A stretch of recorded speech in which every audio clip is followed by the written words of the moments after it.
Ed, let's get into it.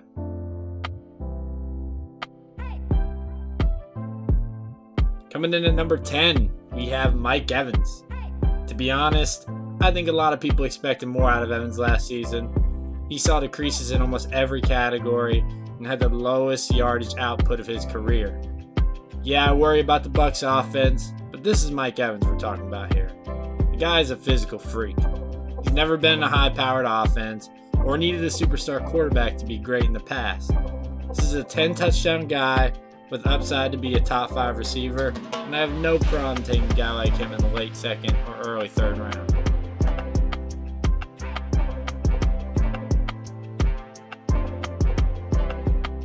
Coming in at number 9, we have Keenan Allen. Finally, after years of nagging injuries, Allen broke out with a monster season, posting 102 receptions for 1,393 yards and 6 touchdowns. To be honest, of all the guys on the list, he was by far the hardest to rank. His talent alone should easily put him in the top 6, but personally, I wouldn't take him in front of any of the guys I have ranked above him. To me, this is like the ultimate gamble pick. You can rank him 5th or 6th, take him in the second round, and get a top receiver, or you could be scrambling the waiver wire to find his replacement.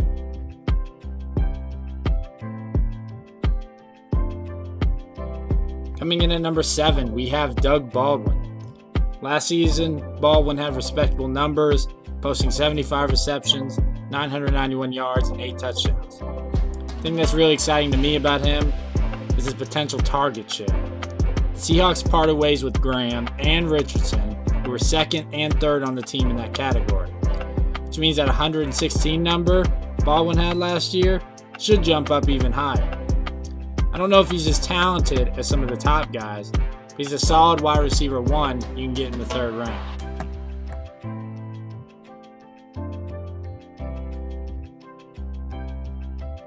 Coming in at number 8, we have AJ Green.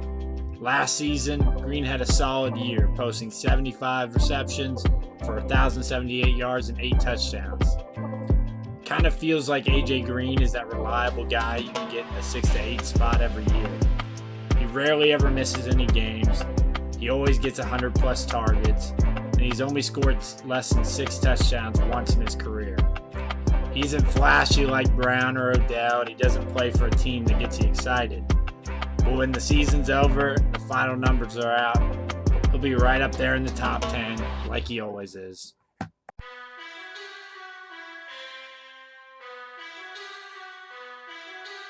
Coming in at number 6, we have one of my favorite players, Davante Adams.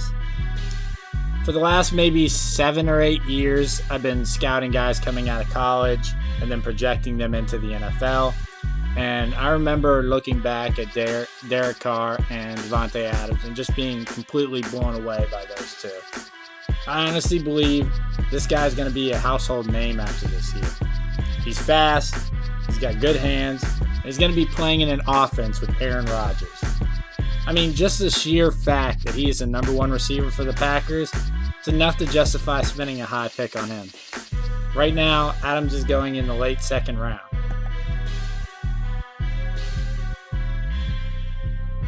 Coming in at number 5, we have Michael Thomas.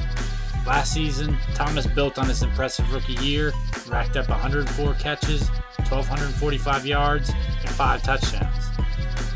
He put these numbers up in a season where the Saints were ranked 20th in passing plays called. I can't see that number being that low again. And if the running game takes a step back like I think it will, Thomas will be in for a huge year. Right now, he's projected to go in the late 1st, early 2nd round.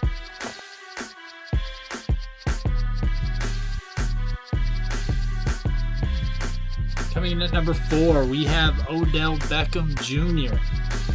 I'm fully aware that having him at this spot might upset some people. And look, by no means do I think Odell is less talented than some of the other guys on this list. But one cannot simply ignore the atrocious play of Eli Manning last season. I mean, I know the Giants added some solid linemen and got Saquon, but I truly believe we have seen the last of Eli Manning. I still think Odell will put up a solid season and have really good numbers, but I wouldn't draft him unless he falls to the back of the first round or maybe early second.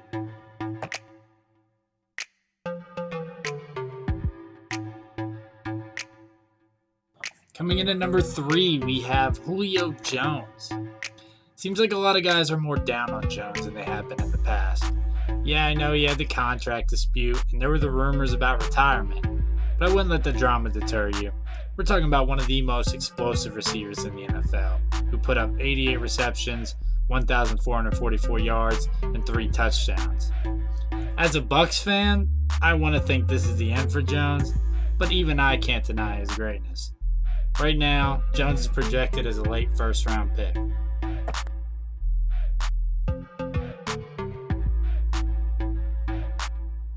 Coming in at number 2, we have DeAndre Hopkins. Last season, Hopkins had a monster year, posting 96 receptions for 1,378 yards and 13 touchdowns. I mean, can you imagine what these numbers would be if Watson and Hopkins played a full season together? I mean, we could be talking about 1,500 yards and over 15 touchdowns. I honestly don't think there's a guy on this list this year outside of my number 1 that has the potential to do what he can this season. You could draft on pure talent and take Odell or Julio, but if you do that, you better hope Watson doesn't return to form, because if he does, you'll look back and forever regret not taking Hopkins.